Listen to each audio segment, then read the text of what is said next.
Hey everyone, this is Jennifer Lee Chan from NBC Sports Bay Area. We have watched one day of mandatory minicamp and we will be back tomorrow to see more. But most importantly, Kyle Shanahan spoke today and he gave an update of all the injuries.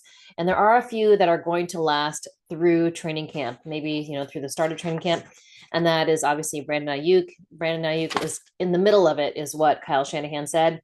Malik Mustafa and Curtis Robinson, all three guys who went through ACL surgery during the offseason, probably not going to be back for training camp. But there's a whole laundry list of other players, excuse me, that are dealing with injuries that did not appear on the practice field today, but we're working through things. So here is what Kyle Shanahan said. This is pretty much the news of the day.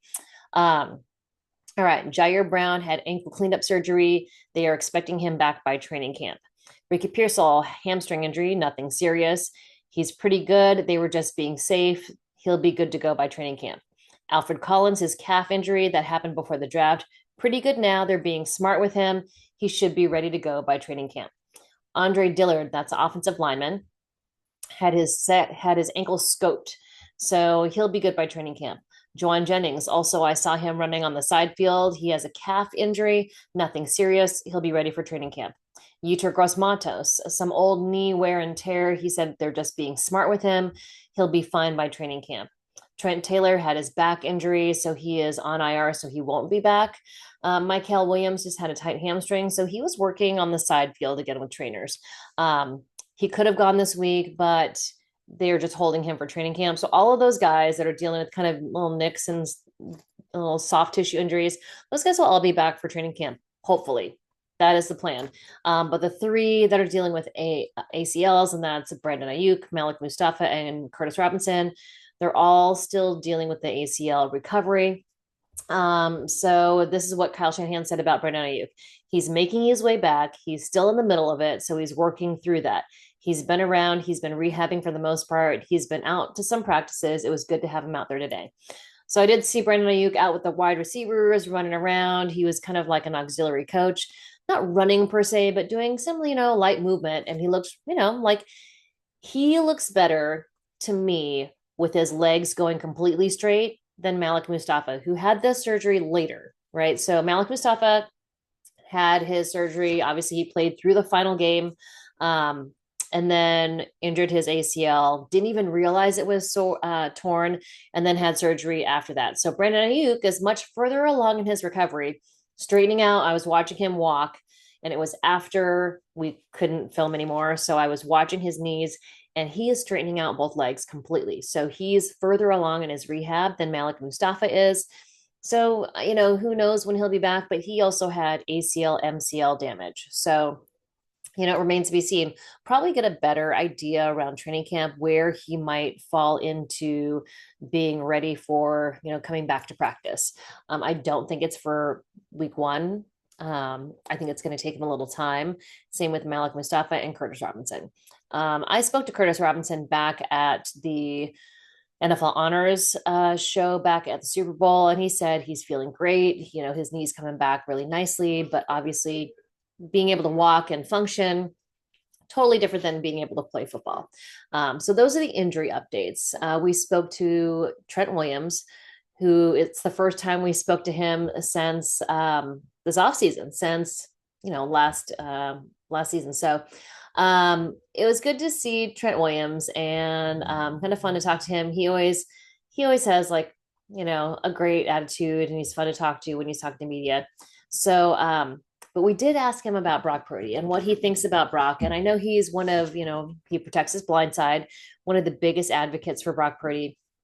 But this is what he said. And a smile went across his face. Cam Inman actually asked Trent Williams, how has Brock been now that he's pretty much in your tax bracket now? And Trent Williams laughed, huge smile across his face. He said, no, he's like, that's the richest man I've ever met face to face. So, but he said, for me, it's super, super fulfilling just to watch a guy like Brock. You talk about a Cinderella story. I think this is the epitome of that. A guy going from making a few $100,000 a year to making 50 million a year. It's astronomical. And it couldn't have happened to a better guy. So obviously Trent Williams has been a huge advocate for Brock Purdy since, he became this, since he was thrown into the game week 13 of the 2022 season, and then he became the starter in week 14 versus the Tampa Bay Buccaneers and Tom Brady. And, obviously the team has never looked back. Now, I think there's, maybe a little dissension or a little bit of non-believers outside the building, but inside the building, they are all believers in Brock Purdy. Trent Williams is clearly one of them. And this is what he said. I mean, like, Trent Williams has seen a lot in his 16 years. And he also said, yeah, he wants to, still the goal is to play till he's 40 or through 40. But this is what he said about Brock Purdy. He is the guy for this team. He is the guy for this franchise. He is, and this is just the tip of the iceberg. He is going to get another contract. He's going to win a lot of football games. He's that good of a player. Super, super happy to see that for him. I love him like a brother. And so I couldn't be any happier. But this just shows you the support that Brock has in the building. And I think, well, there are maybe people outside the building who say, oh, he doesn't have the measurables, he doesn't have the height, he doesn't have the arm strength, all of those different things that, people can measure at the combine. Yeah, Brock might not have all of those different things at, 99th percentile, but he does have them at high enough level to be successful. And the work that he does off the field, studying and preparing and going, the way he trusts his receivers, yeah, he maybe can't see over the line, but if he lets it go and trusts his receivers going to get there at the same time because they practice and go through that so much, that's when he's successful. And, even taller quarterbacks aren't going to see that much more. Yes, they're going to see some more, but when you've got all the defensive line and offensive line with hands in the air trying to bat down the football, do you really think they're going to see 90%? They're not seeing that much either. I mean, when your offensive line and defensive line are all 6'7", 6'8", unless you're 6'7", 6'8", maybe 6'10", maybe then you'll be able to see over the line and see everything and know where all of your players are and where if they've gotten to their mark or if they're headed there. But I think the intangibles are what Brock Purdy is so good at. His preparation, his ability to not be scared and just let the ball rip. And I think that's something that, Mac Jones wants to focus on. That was something that Kyle Shanahan talked about today too. Hey, we've got to, that's what he wants to do. He wants to be able to trust his reads and, know where to go with the ball. So Trent Williams, very happy for Brock Purdy. We also talked to Trent Williams and Kyle Shanahan about Bryce Huff. And, we've talked so much about the 49ers really trying to get back to that 2019 defense where they rushed the passer a ton, got a ton of quarterback sacks. They made it to the Super Bowl. And, this is their way to try and do that. They believe Bryce Huff can be similar to what Dee Ford was in that 2019 year when obviously Dee Ford was healthy. Not only did Kyle Shanahan say it, but Trent Williams said it too. And this is what Kyle Shanahan said about Bryce Huff. He said, I just like Bryce. I think he affects the quarterback. When you talk about getting off the ball and how fast he does it, he will be our best get off the ball guy we've had since Dee Ford. So in terms of that, it's good to be tackles that way, but also widens tackles with the help of inside pass rush and things like that. And he affects the quarterback. So his ability to go outside or inside, all good. I asked Kyle Shanahan, why did Bryce Huff have a tough season? What did you guys see in him? He said, I don't, he didn't play that much. He sat for a number of games and he said, I just think the player didn't change. He just didn't fit as well in their scheme and just what they do schematically and stuff. I think they wanted to go a different direction. Outside guys dropping into coverage, things like that, being a 3-4 base defense. And that's something we never do. We really never do. So it's a little bit different. But as far as watching him on tape, he always looked the same. I don't think the opportunities were there for him. So again, I've spoken about this before. It's the GM and the scouts not agreeing to what the coach wants. And that's what makes the 49ers so much better. And they've kind of evolved their process. And so with John Lynch, getting guys who Kyle Shanahan knows he can work with, getting guys that he knows Chris Kasserick can work with, and he sees the talent there. Bryce Huff just, 3 years, $50 million just didn't produce because Vic Fangio didn't use him the way he should have been used. So now the 49ers are going to take that, paying him a lot less money than what they would have if they got him as a free agent. And they have the opportunity to have a pass rusher opposite of Nick Bosa. So that should be kind of interesting to see. All of this obviously is all talk until we actually see the product on the field. But I mean, I think there's potential. If I just, I believe when Kyle Shanahan says something, not because I'm a homer, but because he's as honest as he can be with media. And when he talks, he's not going to say something he doesn't believe wholeheartedly. If he doesn't think he's equivalent to D Ford, he's not going to say that.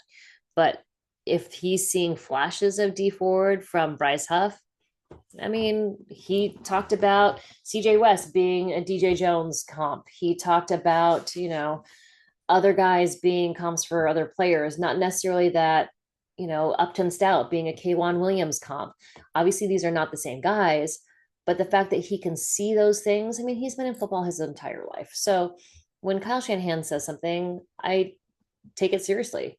So when he says that he could be similar to D Ford and offer that outside edge setting, pass rushing ability, I believe it. So it'll be fun to see how this actually plays out in real season and regular season when they get to real games. So yeah, outside of that,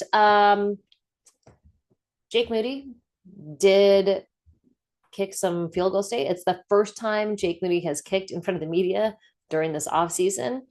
He kicked 6 kicks, seven.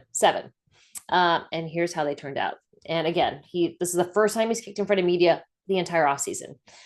We've seen him kind of warming up not even warming up kicking, but just out there on the field with the special teams guys. Kicked a PAT. That was good. Kicked a 34-yarder. That was good. From 36 yards, it was a miss. From 40, good. 47, good. 52, good. And 55, good. So the only one he missed today was one from 36 yards out, and that was Jake Moody today. So, I mean, he's always been good in practice. I do know that. Yes, I know. A lot of people are like, well, he's only good in practice. Well, but anyways, it's just wanted to let you know that is what I saw at practice. All right, we've got another day of practice tomorrow. That'll be Wednesday, and I'll do another report then. Deommodore Lenoir also spoke, and he's really enjoyed being this kind of veteran guy and using, his leadership skills a little bit more. So he believes that the young guys that they brought in are great. They're much more mature than he and Ambry Thomas when they first came to the league. I remember Ambry and Demo both saying, yeah, we were totally lost our first day. We had no idea what we're supposed to do. And they were supposed to go to special teams practice. And I think they got lost, and I can't remember who kind of took them under their wing. I think it was Tashawn Gibson, maybe. I can't remember, but someone went out and got them here, like, hey, you guys are supposed to be at special teams work right over here.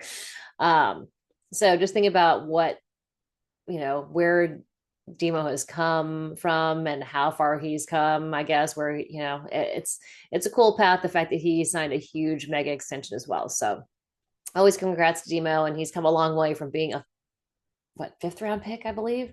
Yeah. So, I mean, let's see, what is he? Was he 5th round, I believe. But just watching him grow, yes, 5th round, 172, into the leader he's become and the play. I mean, he really, he himself believed he was very underdrafted, undervalued, underdrafted, should have gone much higher. So split up to it. And the 49ers believed in him, and he's done a great job. And I think that shows also what the 49ers do. They believe in a player, they're going to keep with them, work with them until they prove them wrong or prove them right, and they'll stay with the team.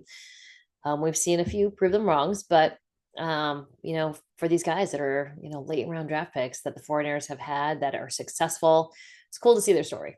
You've got guys like Dre Greenlaw and George Kittle, Fred Warner, 3rd round pick, Deommodore Lenoir, 5th round pick, Dominic Pooney, 3rd round. These guys that have, made a difference in how the team sees them, how the world sees them. It's just a cool story. Brock Purdy, number 262.